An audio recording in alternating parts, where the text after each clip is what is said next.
લીંબડી તાલુકાના રળોલ ગામે ધડબડાટી બોલતા આમને સામને 4 લોકો ઇજાગ્રસ્ત બન્યા. કોઈ અગમ્ય કારણોસર મારામારી સર્જાતા મહિલા સહિત આમને સામને 4 લોકો ઇજાગ્રસ્ત બનતા 108 દ્વારા લીંબડી સિવિલ હોસ્પિટલ ખાતે ખસેડવામાં આવ્યા હતા.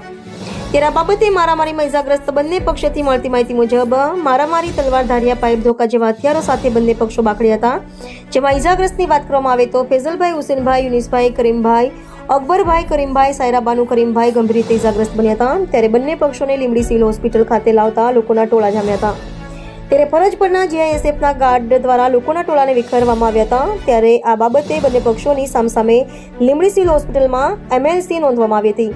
ત્યારે રળો ગામની બગડસાટી ખબર પોલીસને થતા પોલીસ ઇન્સ્પેક્ટર સહિત પોલીસ કાફલો હોસ્પિટલ ખાતે દોડી આવ્યો હતો અને આ બાબતે વધુ તપાસ પોલીસ દ્વારા હાથ ધરવામાં આવી છે. ત્યારે ઇજાગ્રસ્તોને વધુ સારવાર માટે સુરેન્દ્રનગર ખાતે રિફર કરવામાં આવ્યા હતા.